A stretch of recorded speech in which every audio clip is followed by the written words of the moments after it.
Dr. Noel Liu. This is another segment of our Secure Dental podcast. Today, I'm joined by one of our ex-associate, Dr. Alex Shore. Dr. Alex Shore joined us back in 2019, and today we are at his practice, Signature Art Smiles. So, Dr. Shore, welcome, man. Thank you for having me. Yeah. It's So- been a ride. I know it's been a ride. It's been like, what, 5 years? 4 years? Yeah. 4 years, right? So introduce and just tell us a little bit about yourself. Like, how did you get started? Yeah. Like, what prompted you to go to dental school? What got you into dental school and out? And then after that, how did you find us? So I was originally born and raised in Detroit, Michigan.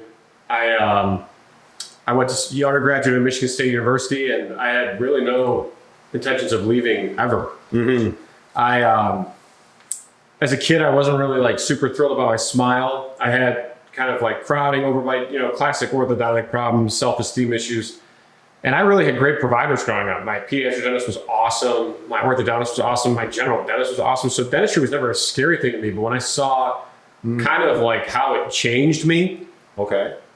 I realized that was an art, right? To change somebody through tooth movement, and just the simplest little thing can lead to self-esteem, confidence. Is that what prompted you to Right. go to dental school? And it really hit me when I saw my before and after pictures, because my father was a photographer and we had a lot of art around the house. And when I saw before and after pictures, it clicked. All those years of being around him and all those years of bad teeth, and then seeing it, I'm like, that was the art. Okay. The art was the canvas. I was the canvas. So that was what led me to get into dentistry. At age 14, I said, this could help. I could help other people. 14. At 14, I knew when I got my braces off, I said, this is it. This is my calling. It was just too many things had lined up, and that was my calling, and that was it. So, like, I always believe that there is a thing that shaped your life. So what happened between the age of 14 till the age when you decided to say, hey, I'm going to go and sit for the dental exam? What kind of life did you have? Well, I mean, I can't say that I had like a super big struggle or anything, but I had parents who pushed me Okay. to always strive for one ounce better. Whether it was a B plus on a test, it wasn't good enough. It had to be A minus. Whether it was, got a driver's license, guess what? Now you got to get a job. Got to fill the tank. So it was always that humble reality check that I always had every. So you never got it like on a platter. No, and I gotta really credit my parents a lot for that. They were the ones. They were the ones who always made me dig a little deeper, right? Okay. And go a little farther and go the extra mile. And your best is never great enough. You can always be better. You can always improve. And it was every step of life, because when I got to college, Right. it was for undergraduate. It was go get a job, go work 20 hours a week, go get involved. And that was ingrained in me from just being around them from 14 to 18. And Did you hate them for that? Or at the time, it was a little extreme, right? Yeah. But now I look back at it and I say, without that constant push on the shoulder, you're not going to the next level. You're not going to ever look back and peel back the layers and say, what can I do more? What can I do better? If I'm here, how do I go to the next step? How do I step forward? So that was kind of between the dental boards and 14. It was always that, hey, if you want. So that gave you the baseline and the base work, right? Exactly. The framework of how to just continuously strive for more. So now, did that help you in decision making? Because I see a lot of people struggling to decide, right? So what's your take on that? Like from 14 till dental school, Yeah. what was the path that you took? Because I'm trying to get a sense of where was it that click point maybe can help somebody else, like if they can do it, down the road in their life. So what was that aspect, or was it like series of scenarios or situations? I think it was maturity. Like as a kid, I was not super decisive.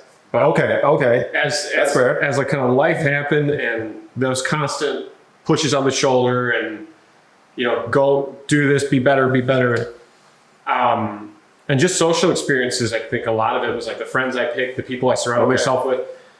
I always felt like I was around people who were more decisive, more driven, and more goal focused than I was, and it was a great thing, because you just always kind of wanted to rise to the level of your friends. It's always kind of like you're good as the company you keep. Exactly. And that was one of those ones for me that like I kept great company, and I had great friends. I'm still very good friends with them today, and they're they're not dentists, but they're doing great in their own line of work, right? And they're Right. and they just constantly have this like hunger and like this drive to keep moving forward. So It seems like you had all this instilled in you when you were growing up. it's every step of the way, right? Yeah. Like you wouldn't be around bad people if my parents also at the Exactly. same my family surrounded themselves with great, successful people. And it wasn't like fate. It was always like, these are the choices they make, right? The choices you make are the choices that define you, kind of deal. Oh, I'm just going to interrupt you for a little bit. So it's like basically your parents pushed you. Mm-hmm. You had all these mentors and all these people that you hung around with. Mm-hmm. And that kind of prompted you to be a little bit more decisive, a little bit more taking your life under control. Right? Mm-hmm. Kind of deal. You just did not let life take over you. Basically. No. At a very early age. Right? Yeah. And I think a lot of what happened to me was I was always, even when I got to undergraduate, it was, you don't just go to school and go to the honors college. And nobody's going to do your homework for you but you. Right. Nobody's going to take those tests but you. So it all kind of like funnels through you. It was like, how bad do you want it? And when I got to college, the first step, because you got to do the first step to go to the second step, as you know. So I think somebody kind of mentioned to me, and I can't remember who it was, everyone around you is your competition, but not in a bad way. Like, go chop their knees out. Healthy competition, right? Right. Like, it's like you want to make sure that you stand out. You want to make sure that you are doing everything you can to give yourself the best chance to be accepted in a program when you got other people that want the same thing you do. And the other thing was the humility aspect. It's like I never complained about anything or how much work I had to do or how much I had to study, because there's always somebody who wants it more than you do. There's somebody who's dying to take your spot if you get into that program of your dream. Perception. Yeah. Right? Love it. So it's like when there's always those humble reality checks of like, I'm not going to complain about doing homework, sitting for the board exam, because this is a blessing, man, to even do it. And there's somebody who is struggling to even get to where you are, who would kill to have your spot, your chance, your opportunity. So those are the things that I kind of always remind myself of. And I think that's the kind of mentality that you got, like, you're so appreciative of whatever you have. Yeah. Right. And you just want to keep striving for it, to keep growing. Mm-hmm. Because here's my thing, right? I like to believe that if you're not growing, you're shrinking. So you have this mentality. So tell me two things, right? Taking charge or being a victim? Well, because I see your mentality. You want to take charge, and like, I just want your take on it. Like, how would you define like taking charge of your life versus letting life take charge of you? I always have kind of lived and died by the mindset that there's who act and those who react. Okay. To react means you're letting something happen to you and you have to figure it out. To act is you're going to set the stage for yourself, and it's always easier to be acting.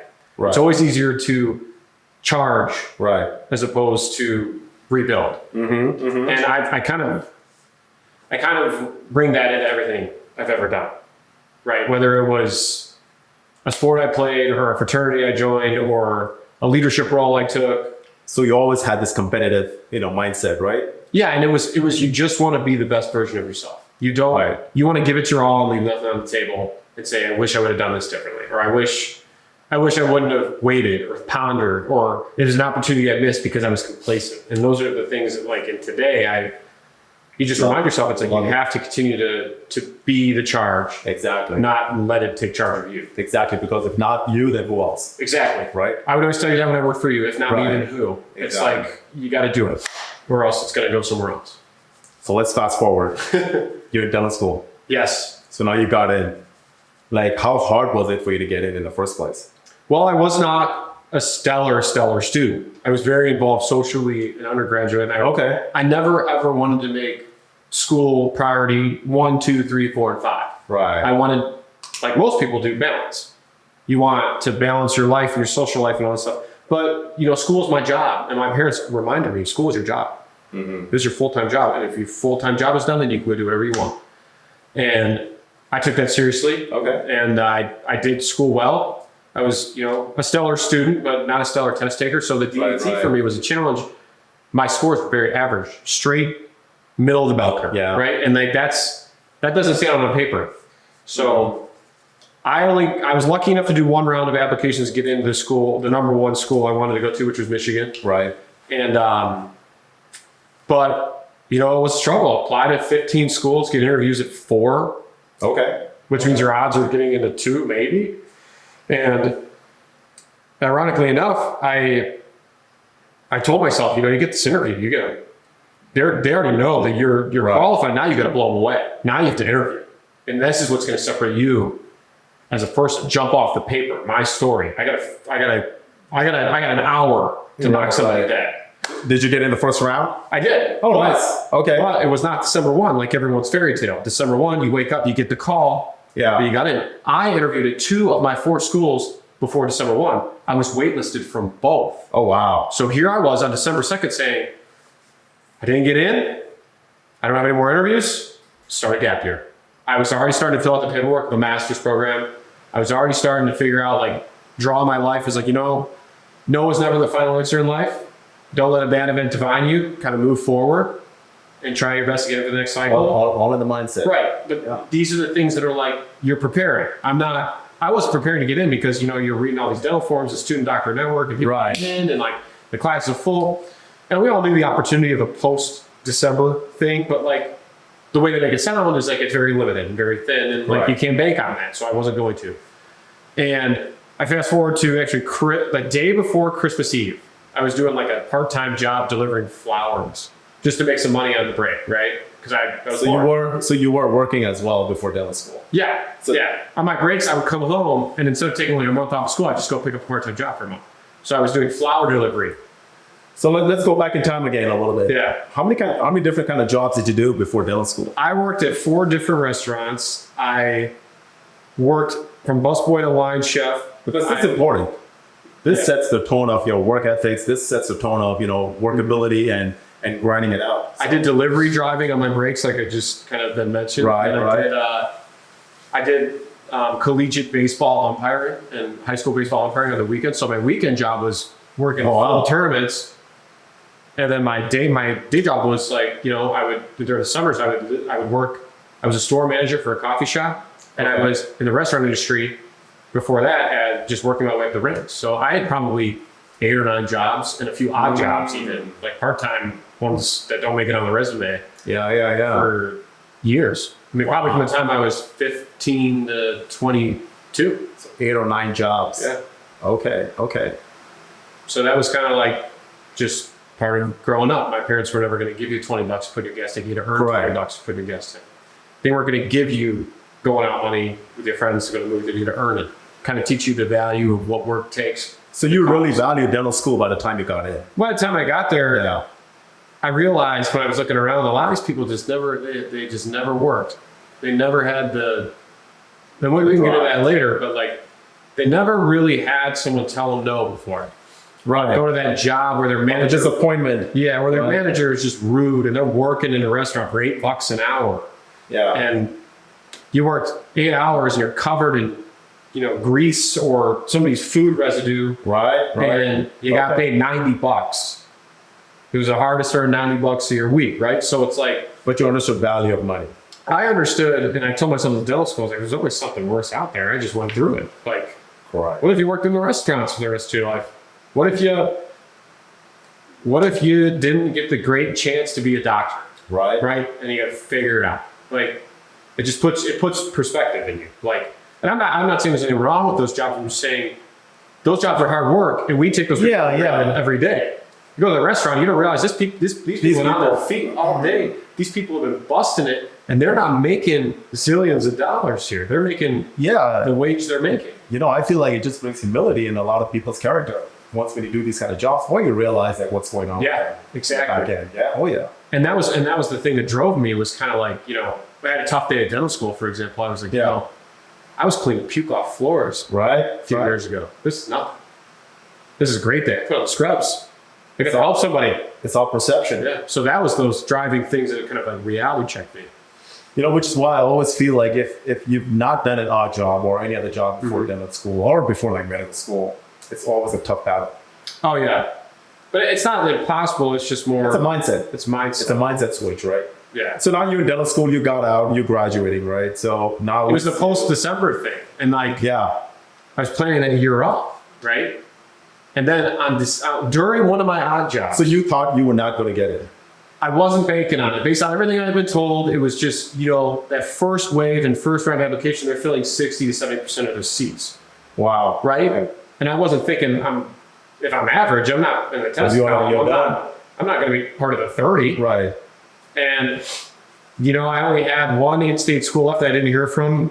It was Michigan, #1 school in the country at the time. And I'm like, as if they're going to hear me if the other two waitlisted me.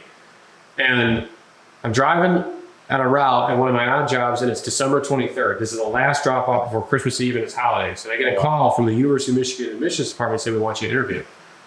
And I just said, are you sure? I called myself, like, are you sure about this? It's after December. They go, yeah, we do post-December interviews. It's great. You'll be great. I said, yeah, sure. You know what? I'll do it. I'll come in and I'll do the interview. And it was January 28th. It's the last day. It was our last day of interviews. January 28th. You'll be the last day. And I'm thinking, I hang up the phone, and I'm just thinking to myself, I got nothing to lose at this point because I was already preparing, and I don't really know if it's going to go. I don't really know if this is it. I don't really know if this is just like a courtesy. Right. Because I'm in state, and I live here, and I grew up here, and they're just trying to maybe vet me out for next year. Right. Like, I don't really know that. So what had happened to me is that, like, my mindset changed during the interview. I said, I got nothing to lose. I had my shoulders down. The first two, I was kind of tense. Right. Nervous. This one, I was like, I don't really know. I'm going to just go in there and have some fun with it.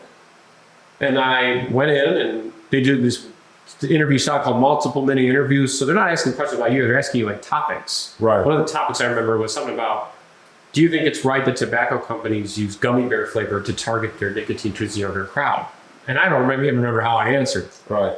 But what I do remember is that was every interview. It was every stage.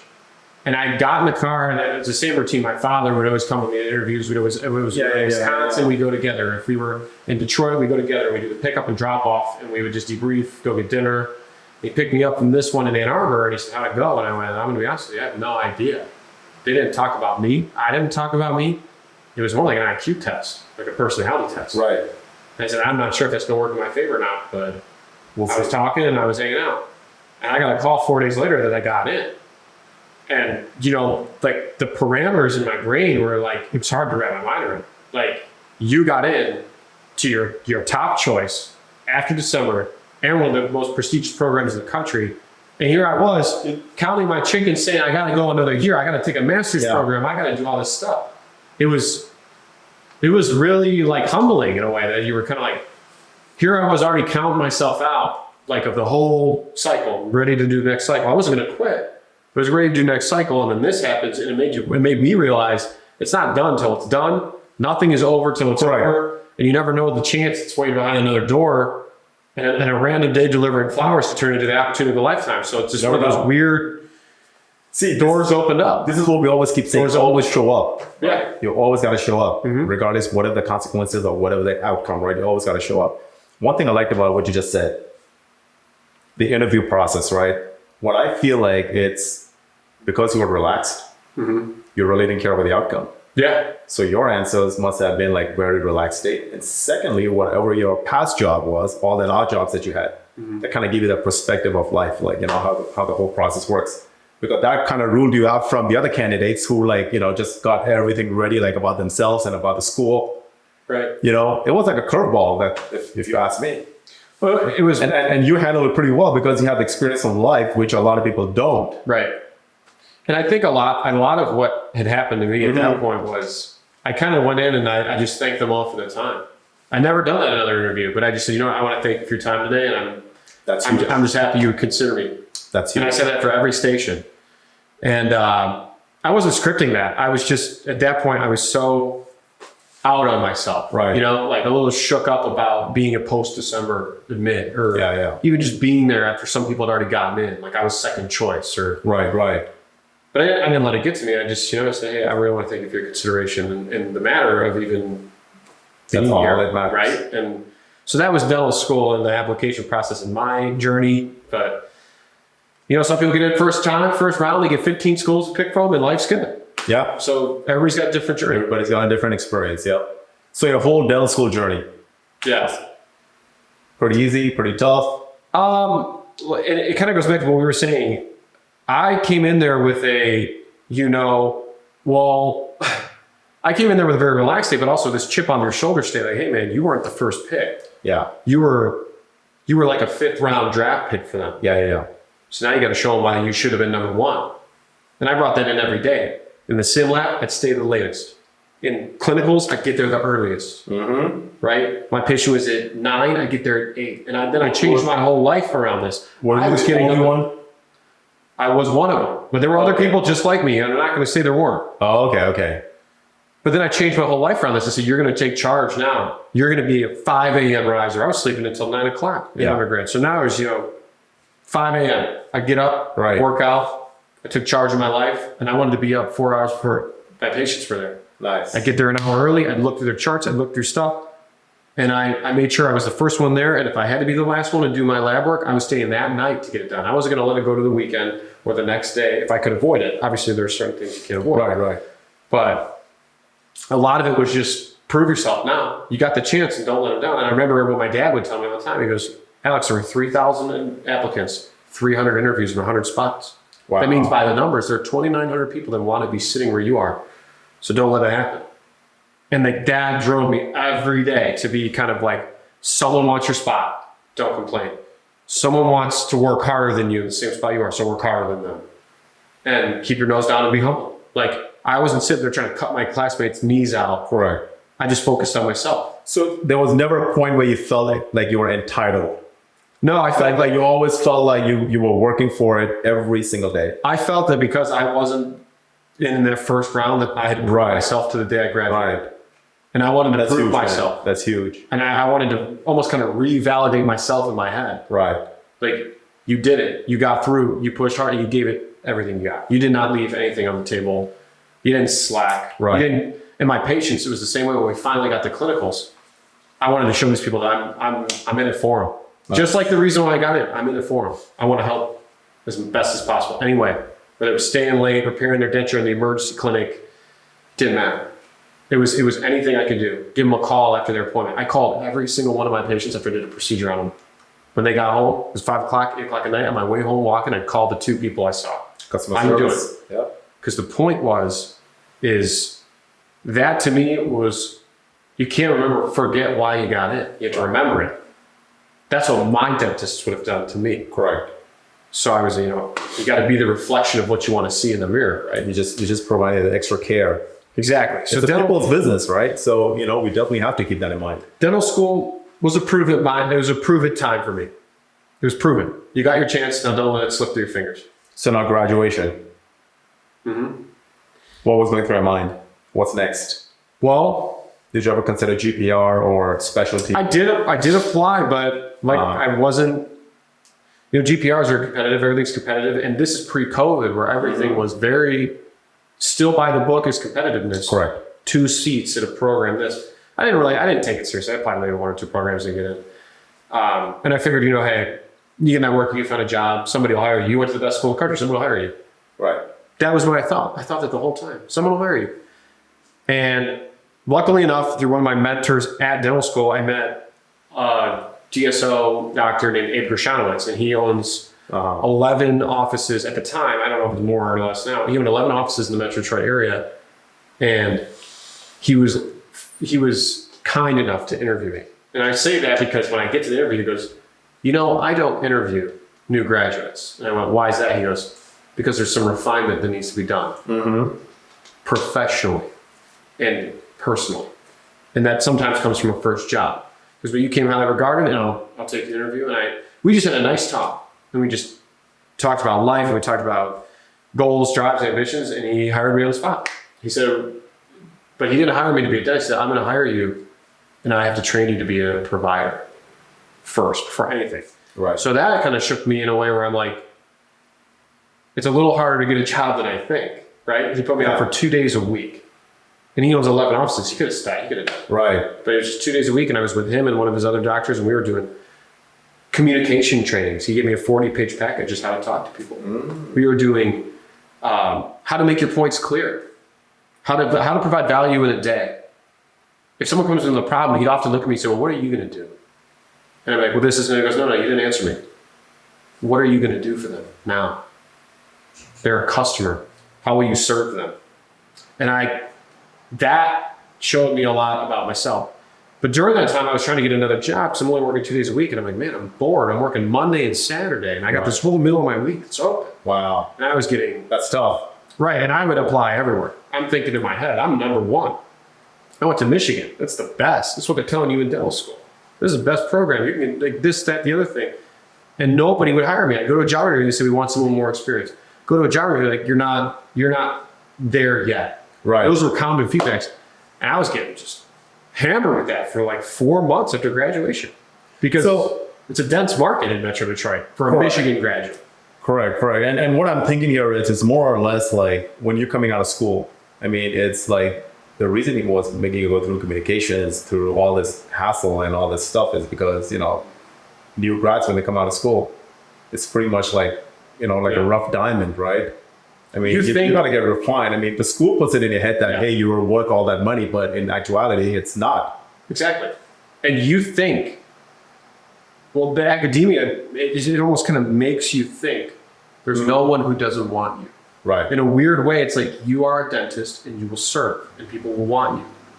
The reality of the situation is, as we know too well, is when you graduate, you are not experienced. And experience is what people prefer. It's what people want. Right. It's a service thing. Correct. They don't want to be they don't want you to be the first crown. They want you to be your 1,000. People are looking on Google, they want to see all your list of accolades and how many years you've been doing it. So what would you say like a new grad coming out, like what would be the biggest, let's say, the term I would probably use is what is the biggest investment they need to make as soon as they come out of school to be that valuable gem so that people are seeking them out and jobs are seeking them out and these guys want to go out there and say, you know what, I'm ready for prime time. What would be some of the key accolades that you think? I would probably state that the first thing you need to look for is volume-based dentistry. And that's not what you probably thought I was going to say. Okay. Because repetition and how much you're doing something is what gains you experience. Mm-hmm. And when you graduate dental school, you think the holy grail of all grails is going to work as an associate in a private practice job. That is not true. Because a private practice job sees a very limited amount of patients a day. And maybe they don't even take all insurances. And maybe these are healthy people that aren't really doing a lot. The cleanings, maybe a couple crowns and some fillings, you're going to a limited practice. But as a graduate, you don't understand that. The place that is high volume and it sees a lot gives you the opportunity to see a lot and do 30 treatment plans a week maybe. Or maybe even do a couple dentures a week with maybe some extractions and some root canals, which we don't get a lot of experience. So like volume-based. The second part that I was building on is skill set based. Go to a place that has platforms, ask the questions. Correct. Can I do denture? Can I do root canals here? Can I go to CE like dental implant or Invisalign and I can do it here? Now, if you go to a private practice and the doctor says, we don't do that here, you're immediately not going to do it because that's the owner doctor's decision. Right. But if you go to like a DSO, maybe the owner doctor, like in your example, you carry implant motors, you carry endo motors, you carry denture equipment, you carry digital scanners. The possibilities are endless, and you empower your associates to do that. So volume-based and skill set-based are what I would look for first. And the second thing is group practice. You cannot go out and be alone and expect to learn right away. You want to go where there's an established mentor or a mentoring system or someone you can be around to bounce some ideas off, because the easiest thing to happen to a new graduate is for them to get their confidence lost. And we've seen that, right? Correct. We've seen the confidence get shook. Something goes south, confidence goes out the window, and they're never doing it again. They roll it out of the table. And that is hard because you can't rebound when your mind's made up. So tell me something real quick here. I see a lot of forums out there, right? These guys, they want to get paid first. They want to get paid more than what they can provide. Where do you see the reality is, and where are these guys lost in? Well, the reality is and what are these guys thinking that they're coming up with this mindset? Right. Well, it's kind of like, and I'm assuming we'll get here. It's kind of like our experience together. Yeah. Is you told me on my first day of the job is do good work, be successful, and the money will follow. Financials will follow a successful person. Right. And that brought me into this mindset of I haven't done good work because I haven't done anything. I haven't pushed myself to do advanced procedures because I haven't done anything. Right. So instead of worrying about how much money I'm going to make, why don't we just get some wins under our belt? Why don't we do a bridge that seats perfectly? Or why don't we make a denture that somebody's happy with? Or why don't we do a root canal that got the patient out of pain? Because what's going to happen is the customer will come back. Right. That's what you were trying to teach me.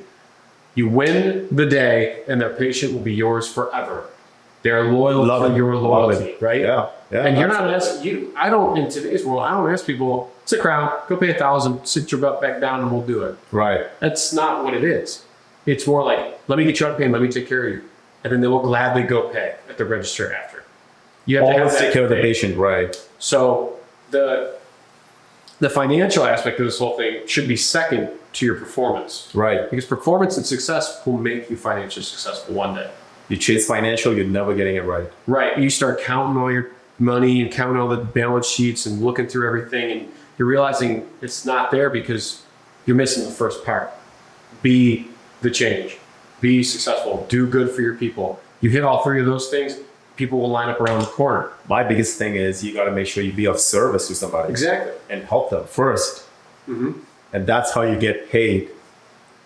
Because I always believe in, like, if you are not willing to do more than what you're getting paid initially, Exactly. you will never get paid more for what you do. Exactly. Right. And I think a lot of that's just there's all these groups out there, these dental groups, where they focus on money and they focus on how much is this associate job paying? How much? It's some of the more popular ones, even. Exactly. It's common threads of discussion. And it's giving the new grads the wrong idea. Money this, money that. Correct. You don't make high money unless you're doing high volume or doing great work, and you can't do those things unless you have proven it. Exactly. So Experience. it's like we're working in reverse. You're looking at the end result, like a finished home on an empty lot. right. You got to plan the whole thing. You got to get the blueprint down and lay the foundation. Exactly. So it's very misleading, and I 100% agree. the mentorship is that third leg, right? Correct. You have to have someone who's willing to push your boundaries, who's willing to constantly say, hey, I'm taking this course, you should come with, or we're bringing implants into our practice, you should learn, it would be really good for us. Right. Because that's that mindset of what we talked about even earlier, that push on the shoulder forward, to always go the extra mile and grab that extra procedure and do the extra service for your patient and not be complacent. Absolutely, man. Absolutely. You know, I'm going to go back to the after graduation, like after the first job that you had. Mm-hmm. You called us, right? I mean, you found me through LinkedIn or something. I did. Right. So there were other opportunities, other DSOs that's paying like handsome bonuses, right? And you saw those work conditions. You saw what was happening. And I'm talking about like 5-digit bonuses, right? Yeah. What made you decide to skip all that and come here? Well, for me, it was never really about the money. And the reason I say that, it was never about the money for me, because what was happening was I was seeing 2-3 patients a day and not learning anything. I could have worked for 8 hours and see 3 people. It was like dental school all over again. But I realized that I was a small fish in a big pond. Okay. I was a new graduate in a sea of Michigan graduates. I don't stand out to anybody or anything. I got to earn my stripes just like the rest of them. Right.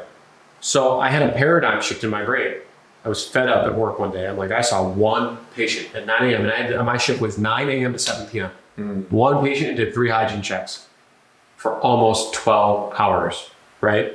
Wow. And I thought to myself, today you take charge of your life and you figure it out. It's not working out. You got to do, it's month 4, it's not working out. They're not even giving you the chance to build yourself here. And what I did was, I had family, my grandparents, who lived in Michigan City, Indiana. Indiana is, for a kid from Detroit, Michigan, you're like, nobody's out there. And I went to Michigan. So if I go to Indiana, I say I went to Michigan, I'm a big fish in a small pond. Right. There's not many Michigan graduates out there, I think. You know, at the time, I'm like, there's nothing, there's nobody. And I could see some crazy cases and do some things. So I went in the area and I started applying people on LinkedIn, and I found your ad. And I applied for a Northwest Indiana lead associate position, like I was going to get that, right? And the tiger, I remember this day. It was fall, or beginning to become fall. It was like early August. It was a cool, crisp afternoon, and the Tigers were on television. And I closed my laptop, and I was about to crack a beer because I was just I was bored. I wasn't doing anything. Right. And I was, I was just ready to end my night and do that. And then I walk onto the patio and I get a call from an 815 number, and it said Peoria, Illinois on it. And I'm like, interesting. That might be where I just applied to. And it was 7 minutes and 45 seconds after I applied. and it was you on the other line. Right. Yep. I remember. And we that. had a 1.5 hour conversation about mindset and goals and what you could do for me, which is something I had never heard, right? I'm striking out. And what you could do for me, how we could benefit each other. These are topics we talked about and we hadn't even met. And my takeaway was he sees an opportunity to grow something. And that's a bigger deal than what I'm going, because right now I'm striking out. Right now it's your ability doesn't match your skill set. And this is the problem. Yeah, one of those things that I like to check out is, your frequency, where you're at, right? Where are you at? Where your mindset is at? Do you like to win? Yeah. Right? Because I'm all about winning. We want to have a winning team, and this is how we always achieve our goals. Right. Right? And you had that in you. And I was just. And then what happened? I asked you to come down to Peoria, right? So I didn't know you much at the time, but you asked me, well, can you interview? And I said, yeah. What can you interview? You go, can you do tomorrow? I go, yeah, where do you want to meet? I'm thinking it's Chicago, 4 hours, or Northwest Indiana, 3 hours ago, Peoria, Illinois. And I went, well, I thought this job was for Northwest Indiana. It is. I own that office, but I'm headquartered out of Peoria. That's where I work tomorrow. And you're telling me all the ways I could get there. And it was like 3 o'clock in the afternoon. And I said, you know what? I had 3 days off work in a row. I said, I'll be there. I'll make it happen. And we set it for 10 o'clock in the morning. I said, you know what? I'll be there. And I hang up the phone and I look at my dad, who had taken me to all my dental school interviews, and I said, get in the car. We're going to Peoria, Illinois tonight. But we broke up the drive. We got to about Chicago area. Right. And went in from there in the morning. So about 3 hours. So it was about a 9-hour total trip. Right. And we're driving there, and he's like, Alex, why do you want to do this? Your whole life is in Michigan. Your family's here. Your education has been here. Your parents are here. Your friends are here. Why do you want to do this? I said, there's something about that conversation that I just had to see it through, right? Yeah. And that was the only thing that I was going out there on a see it through mindset. Not knowing anything about Peoria. I couldn't even find Peoria, Illinois on a map, to be honest with you, before that. And when I get there and I saw your office and you showed me all the facilities and all, the standard stuff. And then me, you, and Dr. Joffrey, who was the other owner of Secure Dental, we sat down, we had a good talk about where I'm at and what you guys could see in me, which is something I've never heard before. And we went out to lunch at a neighboring restaurant there. And we just had another. It was wild. You drove all the way from Detroit. Yeah. And we just had a talk, and nobody offered me a job or anything. And you just kept saying, so when do you want to start? I'm like, as a kid who's just fresh out of dental school, I'm like, does that mean I got it? Does that mean we're doing this? And I get in the car, and my dad had been driving around Peoria doing whatever, hanging out for the day. And I looked at him and I said, there's something about this opportunity I have to take. And I can't tell you what it is. There was this force of attraction in my mind that I said, if I do this, I will be great. If I stay where I'm at, I won't. And it was that was the entire 9-hour car ride home. I just kept telling him, I said, something about this feels like if I don't do this, I'll regret it forever. It's a frequency match, man. Right. And I was like, I will regret this decision for the rest of my life if I don't do it. I just know it. And I got there and I called you and I said, all right, what do I have to do? You said, apply for your Illinois license and apply for Indiana license. So once I got it, I put in my 2 weeks. I moved to this area on a whim. No family, nobody. My grandparents live an hour away from me because it was the closest to Portage, where you guys hired me out of. So where were we staying at that time? I was in Chicago. Okay. Because it was centrally located, and I said, you know what? If they need me to go to any other offices, I could get there from there. Right. Any of them. And I saw the Davenport ones, the Rock Island, Moline, Springfield. Because at that point, when I was alone and working, I said, you just came from a job where you weren't given the opportunity. So now what you're going to do is change your whole mindset, and you're going to work 6 days a week. You're going to give it everything you got and take any hours they'll give you and push it every day. Challenge yourself. Right. Consistently do a procedure you're not doing. Just like we talked about in our interview. And you guys told me in the interview, if you work hard for 6 months, you won't believe where you came from 6 months ago. And I took that to heart. So, and I'll let you talk about this if you want. I get it. It's about end of August and I start working for you. And, I'd done 2 root canals all at dental school. And you drove up because you guys are mentors. And we did like doctors meetings and cloud-based learning suite, cloud-based software. And I talked to you guys. I called you up and I said, I got like this guy who needs 8 root canals. And they're all covered by state insurance. And we accepted it. And what did we do? We opened them all up.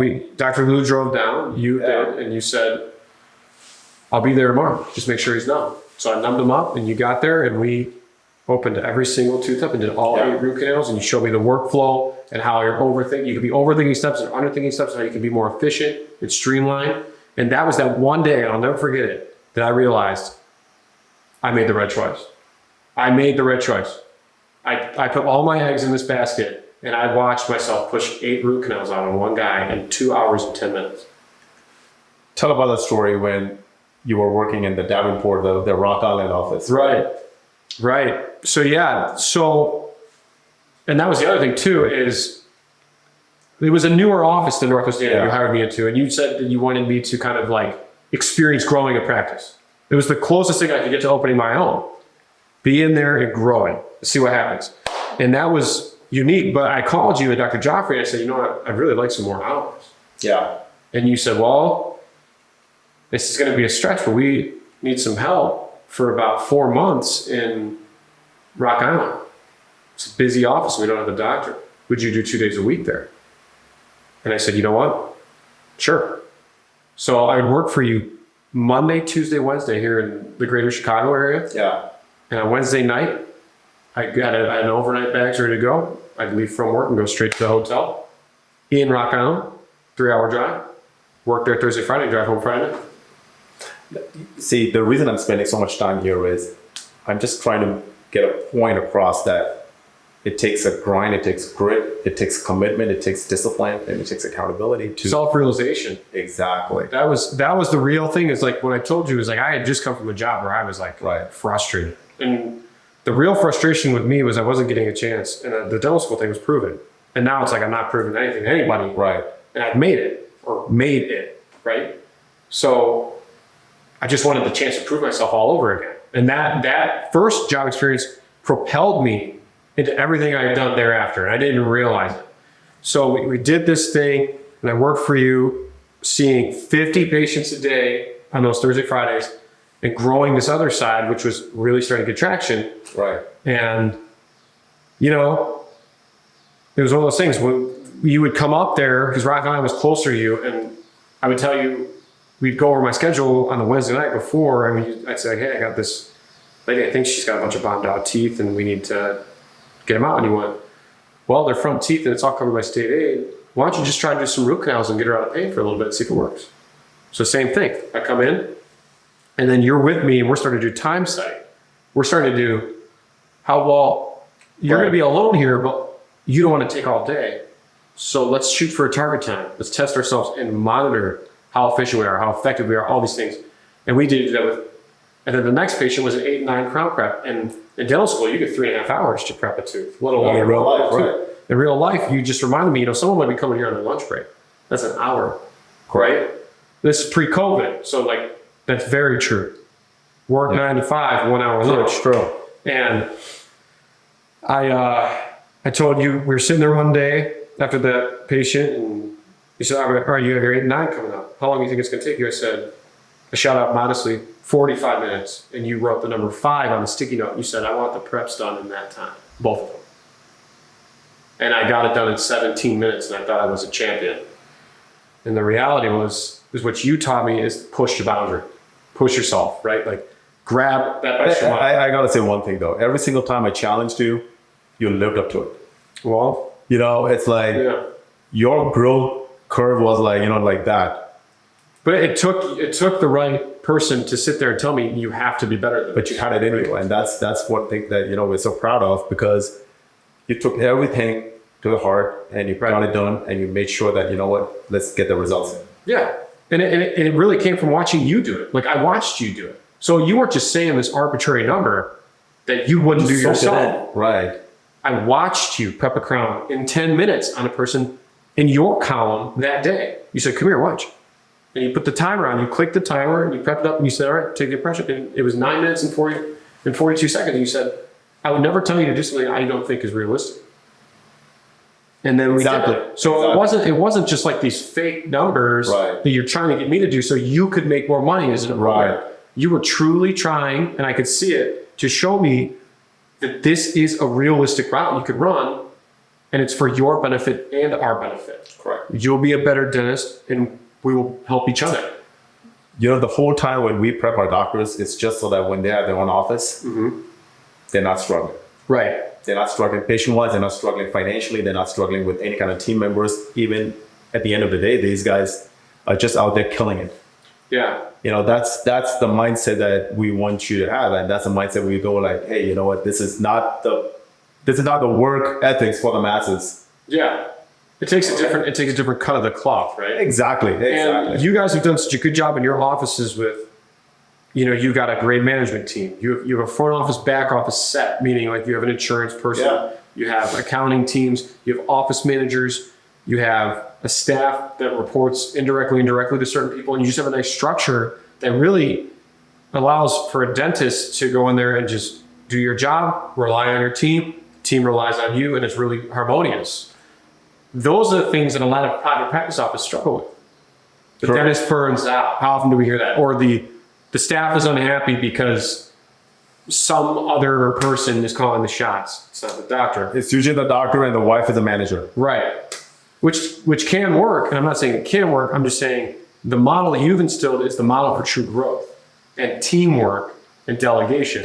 And that's the real key. Because if you could take all those things and plug them into your office and create it, then you can replicate it. You can replicate it. Easy. But it just takes the... You know all the stuff that we're just talking about right now. You can replicate it. Just, success leaves clues. Exactly. Pick up all the clues and just copy it. And there's a lot of learning too. A lot of learning. You're never going to do everything right. Oh, no. And you're never going to do everything right. We're still learning. Yeah. Right? It Every never day. stops. So now let's fast forward. Like, the day when you got the grind done, like 4 years in. Yeah. And now, like the day when you were actually decided to, hey, I want to get my own practice. Well, I've been working with you and Dr. Joffrey for at this point, almost 3.5 years at that time. And yeah. You'd put me through implant CE. You taught me personally how to do implants, full arch, overdenture, root canals. Yeah, we did them all together. Orthodontics. And you had grown me over 3 years because I've proven to you, at least I think so, is I'm willing to give it my all. And we can help each other. Fast. You were so fast at it, But it came from that drive, right? Yeah, exactly. And when I was your associate, I would stay till 7, 8 at night. I was never the first one out. I was always the last one. I had my key and I was setting the alarm at least 3 to 4 nights a week because I didn't let notes go undone. I wanted to refresh, and you taught me this too. It's your next day starts the night before. You cannot leave anything into tomorrow. You automatically become unorganized. So your next day starts the night before. And I kept that every day I worked. That's huge. So I would stay. You even gave us the ability to do our notes to home, but I didn't want to. Right. I stayed at your office, did the notes, did all my lab slips, boxed them, packaged them, taped them up, and I'm ready on the manager's desk for the next day because the night still had to be preparation for the first day tomorrow, first patient. Right. And we would always call that first patient mentality. If you can't maneuver your schedule and understand where the high value procedures are and the low value procedures are, what should be quick, what should take a little longer, what might take a little longer, somebody's coming in with a little problem that you might want to convert them and help them out into some service.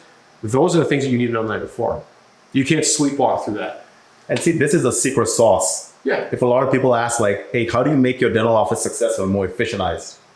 Well, this is what we practice every single day in our office, but it all depends on the individual provider if they're willing to put in that work and that effort. And I watched you guys do it. Right. Like I said, nothing you had done is something I never saw you not do yourself. Correct. So you were leading by advice. You always take advice from someone who's doing it. And you were leading by example. You weren't just saying do that and going home at 4 o'clock playing golf. You were doing it yourself because we would have doctors meetings and we would do case discussion on stuff, and you're not doing that if you're not doing it yourself. So I had been doing that for 3.5 years, and we had been growing, and it was actually you that You sat down with me and we looked at our numbers at the end and you say, you know what, like, this isn't the end for you. Like, you could go on and do your thing. We can collaborate later, which ironically today is like Right. the pinnacle of what we had talked about back in 2021. Exactly. And you'd kind of mentioned to me, you said, you know, like, it's, you know, as an associate, I was doing in a in-network Medicaid accepting Indiana practice. We were Right. doing $7,000 to $8,000 days and that's after adjustments, right? So after all that, we're working hard, we're doing it, and you kind of tapped me on the shoulder and you said, you should really start thinking about your next steps and how we can collaborate later. And that resonated with me, meaning like, you're never going to think you're ready. You're never going to know when you're ready, because my whole journey up to that point was prove it. But prove it to who? Like, prove it to you? I didn't have to prove it to you. At that point, I guess I didn't realize I didn't have to. What I was failing to realize is that I had to prove it to myself. Correct. This whole time, I had to prove it to me that I could do it. And when you told me that, it changed me. I was like, you know what? You have these skill sets. You're 3 years out of dental school. You're doing all-around 4 as a general dentist. You're 3 years out of dental school and you're doing single unit implant placements in under a half hour.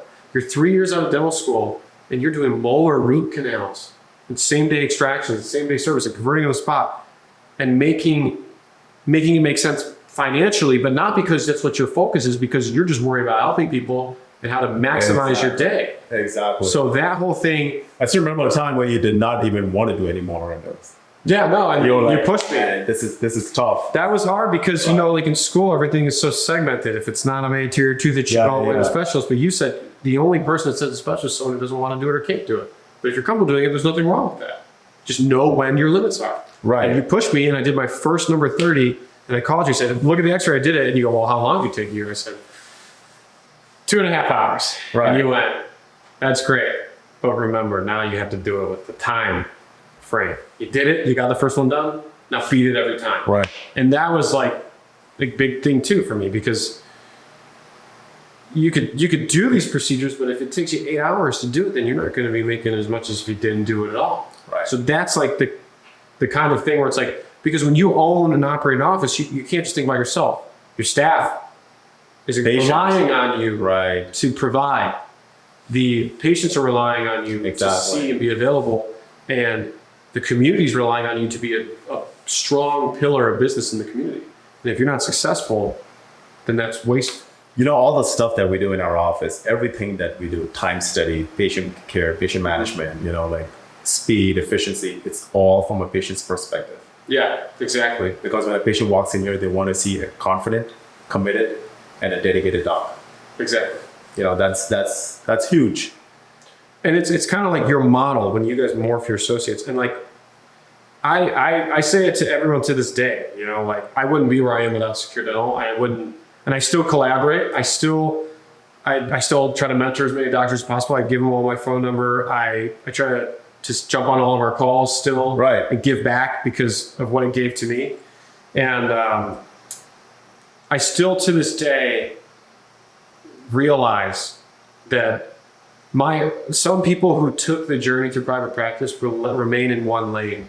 Because of my time at Secure Dental, I like have a 5-lane highway I drive every day. It could be a root canal, it could be crowns, it could be implants, it could be Invisalign, it could be denture. Exactly. But I rode that highway every day and I never looked back, and I pushed myself through your guys' teachings to just kind of stay disciplined and stay focused and push yourself to get better. Yeah. And that was one of those things that like a lot of people will have a negative connotation about DSO and corporate and it's ruining dentistry. It's like, it depends, right? It depends, but it also is a wrong stigma.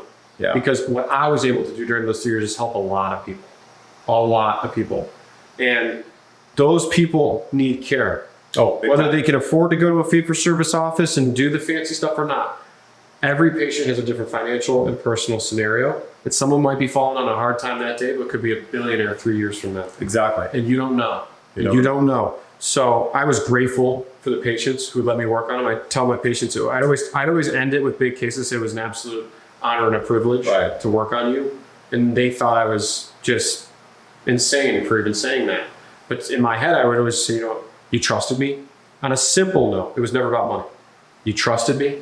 You gave me a chance, and you put your life in my hands from a dental perspective. Correct. And your well-being in my hands, and I was just grateful that they would even think that.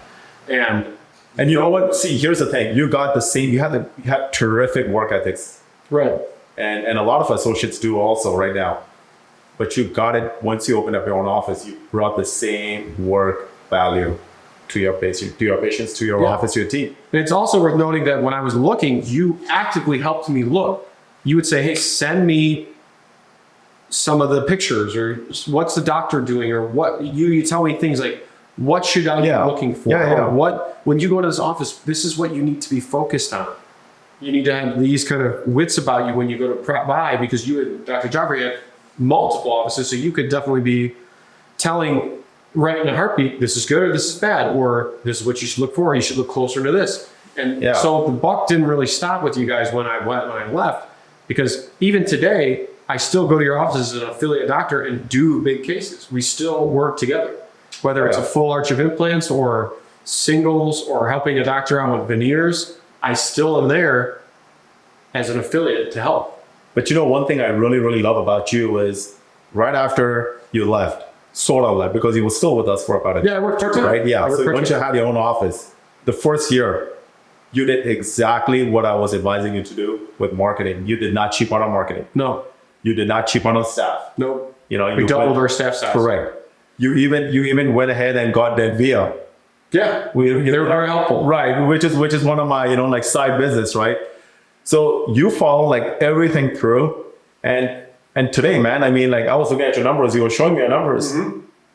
We've sold 15 days in, and by the way, the 3-on-6 you went to, you did not say, "Hey, you know what, I'm gonna cheap out." No. You just invested, you went all in. Yeah. So I think that's the kind of mindset that it takes. Like you got to go all in. And I was just about to say that. I've heard you say over probably the last 5 years, be all in. Yeah. In everything. Like, I mean, I've heard you say that probably 100 times. And I also have heard you say how you do everything is how you do anything. Love it. And those things, it's like when I look at success, I look at people like you and Dr. Joffrey. I look at my mentors like you two, and I say, if he's advising me to do something, it's because it worked. It's because through trial and error and his experience in your journey, and you've realized I'm never going to tell you something which I've never done it myself. Right. And you would definitely tell me, I tried this and it didn't work. But you could try it and figure out for yourself if you think it's going to work for you. And you've given me advice like that. It didn't work so well for me, but if it works for you, let me know and what we did differently. And today we are looking at your numbers, right? How many arches? In the last 2 months, I have either performed or planned 17 full arches of dentistry. And I'm only 4. I graduated dental school in 2019. It's 2023. How many of your colleagues right now can say the same thing? I can't say many.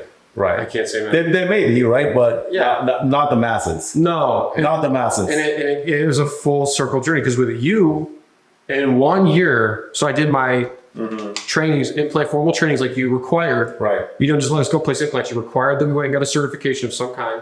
So I did that. And in the first year, I did 150 single units with you in your office. We have a goal. We had 100 or 10 a month, and we beat it. Yeah. And every time we beat it, I bought the staff dinner. Right. So that was my reward to them for trying to get people to double out implants. So we did that. And then the next year you said, all right, you got singles, let's do immediates. Let's do overdentures, and let's do full arch. You challenged me to 5 full arches in a year. 2 years out of dental school. You're telling me, as a general dentist, you're telling me to do 5 full arches, and we did 6. Me and you. We did 6. Yeah, that's not bad. Like, just coming out of school like 2 years out. Yeah, we did 6. And we had gone through some companies, we had done some stuff, and we may or may not use those companies today, but like we still got the leverage and repetition we needed. And even in my head, I'm like, gosh, I'm entering year 3 of my career. I've placed at this point over 200-300 implants, and I've rehabilitated several people from edentulous. That's when I started to click with me, is like, this was at a job that I took because I was just fed up. Right. This was at a job I took because of that force of attraction. This was at a job that I took because I felt that I would regret it if I didn't. And those were the moments where I just kept, as I realized it was a payoff, as I realized it was working, it drove me even more. Right. It worked. It's working, but don't stop now. Kind of like you said, all in. All in, all the time. And it's like, one thing I admire about you and Dr. Joffrey is you're always chasing the next thing. You're always looking at your own systems and not sitting at the pinnacle with your 11 offices and saying, we've done it and we're done. Oh, never. You're saying, how can we get better? And our doctor's calls, you're always saying, like, we're going to try this. We're launching this. We're demoing this. We're doing this. And it's like, that to me is a very, you know, I've only been owning for about a year and some change. Keep going, right? Yeah. And what it does to me is it motivates me to say, my mentors are in an always changing state. And they've been doing this for years. Oh. I have to maintain the same state of mind that they drilled into me. Yeah, when I was exactly. with them every day. You know, what we're doing today is obsolete. It's all the stuff we did yesterday is obsolete by now. Yeah, exactly. You know, it's not like we follow the same suit. The other thing is being grateful, not being selfish. And you guys have demonstrated that tenfold, you know, with your because associates. For me, it's like, if you're going to be opening up an office, I know my past experience with all the colleagues that I know. Yeah. They're employees. Never help them open up an office. Yeah. You know, it's always about like, how long can you stay here? What can we do to keep you down? You know what I mean? My mentality is, you know what, let's keep growing the pie and let's give the new guys coming in a chance. Yeah. Let's keep growing. Let's keep growing. Everybody keep growing. And that's what I call qualifiers. Like, once when you learn something, hey, let's pass it on. Yeah, exactly. And you guys have just demonstrated that with your associates beyond belief. I mean, like, for example, you onboarded with Neodent. And that was me collaborating with you after. So when I left, I found Neodent and I said, we really should. You're the one who brought it up. Yeah. Right? But, you know, the thing is, they were trying to get through the door for the longest time. Exactly. But when you brought it up, and I'm like, okay, you know what? Let's give them a try. And I told you guys, I said, they offer this leg, or they pitched me this leg that wouldn't really apply to me, but it might apply to you. Yeah. About this educational overhaul they do. Yeah. And our big thing was, how do we get every associate playing at a very high level and doing procedures, getting comfortable with them? And that was one of those things when I heard that, I said, I didn't just say, well, I'm done with Dr. Liu, I'm not going to tell him. I called you that night and I said, you should really give these guys more consideration. But you were talking about these guys even before when you were with us. I just heard from friends of friends. Right. Company. I did, and at some of my cohorts, people were saying, Neodent's a great implant for what you're doing. And I said, you know what, sure, I'd love to give them a shot maybe one day when I'm on my own. And when I found out about this whole other leg, I said, you know, like, associate enrichment is at the heart of your business, your model. And these guys are willing to train.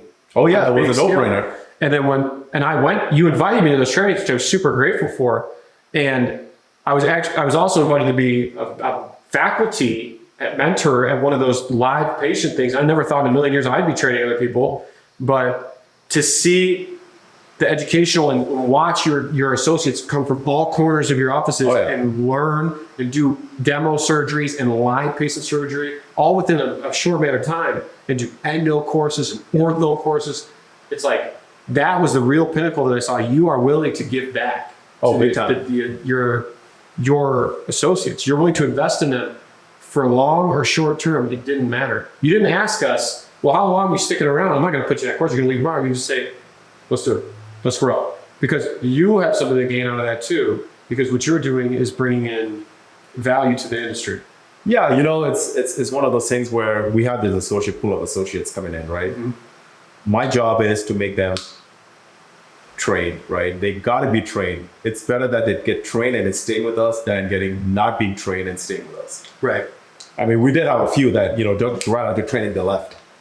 But that was also good because that's fine. You found out the capabilities of how far you could push somebody, and you found out maybe it wasn't the right fit. And if a training is the way it becomes not the right fit, that's probably the best thing. Which is fine. Because for us, it's all about like being grateful and making sure we provide value. Of course. No matter where we go. Of course. You know? And the funny part is, you and I, we attended other courses. Yeah. But we still learned a whole bunch here as well. I remember going around to some of those talks. I said, well, you guys got in 2 days. Took me several tens of thousands of dollars and months to accrue. And I reminded them, well, this is an unbelievable experience. Correct. Like, and so good. For me, it was an eye-opener because I've been placing implants for the last, 12 years? Yeah. Right? I learned something new. even either or something. We changed our whole bone graft because of that.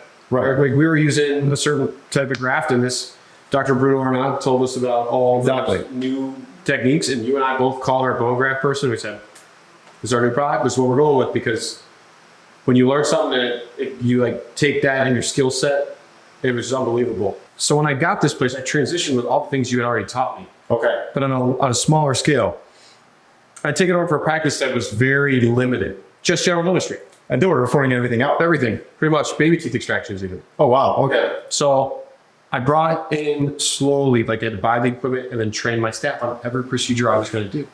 I did my first implant here for free, just to get one through the door and show them the workflow. Right. Then I had to bring in the reps and show them the products and show, and like sift through our own products and get that, because I already had my numbers and metrics that you had instilled in me from day one as an associate. You always give us targets, where we got to be, what we got to do, and how much we got to see to be effective. Because there's a helping people side, but there's also a business side, and you have to be in tune with both. So I was in tune with that early on, and I transformed this place from about $500,000 a year to 1.2 million in my first 9 months. Yeah. Now this year, we're on track to double that Exactly. through taking those systems and making them efficient, right? But what I'm saying is the biggest takeaway and the biggest thing I did for this place was delegate. I joined Denvita. I hired an insurance coordinator. Right. You did not do everything yourself. I empowered my staff to be financial managers and tree managers. I doubled my staff size. I trained my assistants to do more than just be assistants. My hygienists make their own schedule. I loop everyone into production. So you kind of give them a little bit of autonomy as well, right? They all have autonomy. I taught them that the standard is the standard. Yeah. And my biggest thing about this place is when the office wins, you win. So we are all a team, meaning like if we're doing well, my team will see the results of that. Right. It's not just me, it's everyone. So they're all looped in. If the business is thriving, they will also go more into this. So we got the strategy part. I have this 80-20 rule where 80% is psychological, 20% is strategy, right? You dialed it really, really good. What about that 80%? Like, what was going through your mind when you were delegating, when you were spending money or you were investing in marketing, you're paying those payroll coming up? What was your thing? Because a lot of people, they get stuck right there. And I want you to kind of touch base a little bit so that it can help somebody unlock that mindset. So my biggest thing, okay, was the real difficult point is that as a new owner, you have a lot of debt. Yes. Debt servicing. Like I had, I'm up in the 7 figures in debt. Absolutely. On a building or over 25 years or you name it, because buying these things and owning these things is not because cheap. you never had that kind of money debt before, No, life. I mean, that was like a running tab. I just keep loading it out. Right. So that's its own thing in its own way. How did you overcome that? Thinking that you got to make this work with the unknown and not knowing the certainty. Because I obviously I had you, right? I had advice to say like, just keep pushing forward. Yeah. And, like do work, success follows. It was always in the back of my mind. The same teaching you taught me all those years ago. Do work, success follows. So what I would do, or what I was able to do, was understand the value these things brought. So I worked for you. You did marketing. We did these things, and you saw what came in. Yeah. It's like a leap of faith. Okay. First, one of the sayings I love, and I do this every time I start a new market or a new product, is faith is taking the first step without seeing the entire staircase. Exactly. Right? And that is like when you try a new product, you don't see the end of the road. You don't know if it's good or bad, but you got to have faith. Same thing with marketing. I launched a few marketers. I put my name out there and my few payrolls. Like, the first couple months you were hard. I was in the red. You're in the red because you got a lot of bills. You're paying staff. You're not making money right away. Your name's not out there. Your schedule's not full. Is that scary? It's very scary. And I remember having calls when I come, like, is this going to work? Am I going to make it? Like, why am I bleeding chips? And then I realized that all that faith I put in, all that money I was paying towards marketing and all those things you told me, at month 3, it started to, the scale started to go this way, right? Like it was red. Now it was starting to come up. And then that was the time where it's like, prove it. Get in there and prove your worth. Get those Google reviews. Get good service. focus on taking care of people and just what they say about you. Exactly. And then I didn't even worry about financial. A lot of these things, I was just saying, pay me when it's over. Pay me when you're happy, but let me take care of you first. Got through there. And then I realized at the end of that first year, I'm looking back and I'm running through all my numbers and a month progression. And I was like, it all started with that mentality of just take care of somebody. And then they'll tell their three friends Before getting paid. before getting paid. And it's not to say that even right now, it's like a year in was a change. My debt servicing is still high, Like It is. we did a remodel. We did a new equipment. We got the building loan, the price loan. So it's not like I'm sitting here telling you that like I have it all made after a year. There's a lot of more work to do. And a lot of the money I do make is reinvested into the business for it to grow, reinvest in my employees for them to grow, and paying off the debts on the building. So Absolutely. but you have to see the success and you have to grow and grow and grow and watch the place start to generate and continuously invest. When I worked for you part-time, that first year I worked here, I took 0 paydays from you. I said, if I work for Dr. Liu and I do high volume there like I do my whole time, I know I can pay my rent and pay my car and put food on my plate. That was it. That was all I cared about. And then I just constantly would let this place invest in itself and let it grow. Put the seed in, which a lot of people are not wanting to do. Yeah. They want to start putting money in day one. Yeah. Faith, I love what you just said, man. Faith, for me, faith is like seeing the invisible, Yeah. believing in the incredible, Yeah. and what the masses would call it the impossible. Yeah. Exactly. And that's exactly what it is. Yeah. I mean, that's where you and your team live by. That's what I learned for 3 years with you. And like, You gotta see through the noise. You have to see the invisible, which is not visible yet. I wouldn't be sitting here today telling you about this if it wasn't for you and everything that you guys had done and all the mindset. It's all right here. Right. Right here. And I can tenfold now. I'm doing procedures where you're getting sticky situations, but I just remember your training is like uncomfortable, comfortable. Yeah. You can't let it slip now. You got to think, improvise, pivot, be strong in the mind. Like your mindset and your feelings have to come second. Like your emotions and feelings are buried when you are trying to do that thing that's making you uncomfortable. Because if you let that get through your mind, it's like a sickness. It'll take You're over done, man. You're everything. done. Yep. And you taught me that a long time ago. Is the and I'll look at you now, right? You believe in yourself. Your awareness level has gone from here to here. And that's, I think, what the biggest focus problem of a new graduate is. Yes. Like I told you, it's very easy to get shook. Yeah. And your awareness is low. And you haven't been doing this long enough to see the picture in front of you, what's around you. And it's very easy to get scared and intimidated. Right? Absolutely. So like these new graduates and like the advice I'd give them is exactly what you gave me. I wouldn't change a thing. It's stay tough.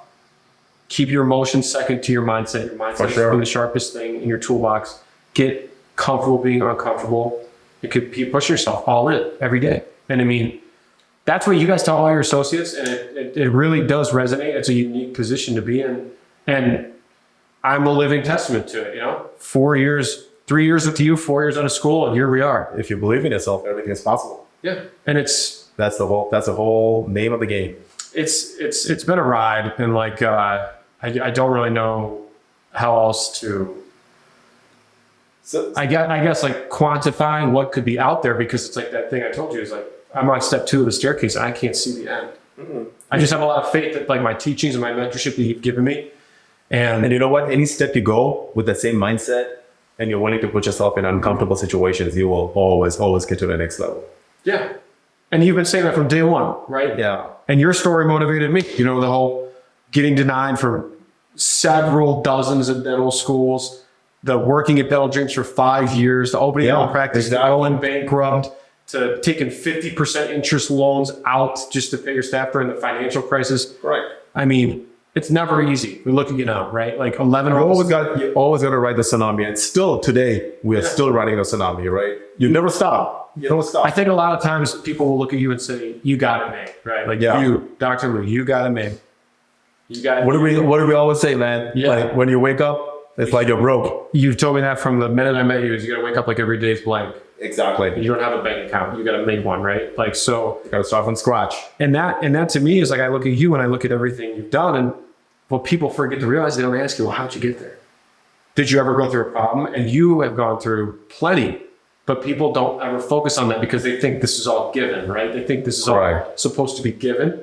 Or we just received it. You just received it, right? Like your dad was a dentist or something. Yeah. Or some story which doesn't make any sense. You see, here's the thing. The future has not been written yet. Yeah. And you can never ever, predict a future based on the past. Yeah, exactly. So whatever you've done in the past should not even be anything close to what your future is holding it, because Exactly. your future is going to be like 10 times more. So that's what I feel for. That's what I believe, and that's what I feel for you. Yeah. Like this course you took, 3 on 6. Yeah. You didn't need anybody's help. You just went in yourself. You invested in yourself. You believed in yourself. You saw the outcome. You saw the goal that what's going to do for you. Yeah. And I look at today, what's happening. Yeah. Right. We got people traveling all over Wisconsin, Exactly. Cincinnati, St. Louis, here, Indiana. Exactly. I mean, I'm covering 4 or 5 states right now. And man, that's like self-awareness 10x. Yeah, and those Love are it. those are the teachings you gave us, man. And there is literally there's nothing, and this goes back to the full circle. Like, there is nothing you haven't said to me that you haven't done yourself. But you took it to the heart and you took it at next level. And that's also part of it, right? You expect that when you give someone advice that they will heed the advice and apply it in their own way. That's just what you hope for, right? That's always the case, right? Yeah, I mean, it's what you hope for. So anyways, yeah, I mean, this was a good segment, man. I mean, Yeah. I think we can definitely collaborate quite a bit. Well, yeah, and, In the future, yeah. and like you said, the beginning is now. It's not just because I used to work for you and all this stuff is over. It's The beginning is now. the Absolutely.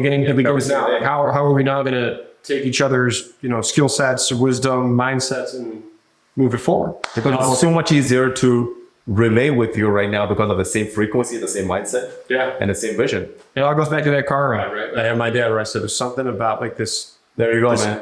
law of attraction that I have. right? Exactly. It's like, if I don't do this, I regret it. And I could safely say, sitting here, I live here now. I've made a reputation out here. My family's still in Michigan, but I don't regret it for a second. And you happy? Yeah. Most importantly, I don't go to work. Yeah. I help people every day of my life. Oh, that's awesome, man. So that's there's no better feeling. All right, good deal. Yeah. Hey, thanks for on. Appreciate it. Yep. Yeah. All right, good deal. So, Dr. Shore, everyone, this is Dr. Noel Liu checking out. Make sure to like, subscribe, and this is our end of our podcast. Have a good one, everyone.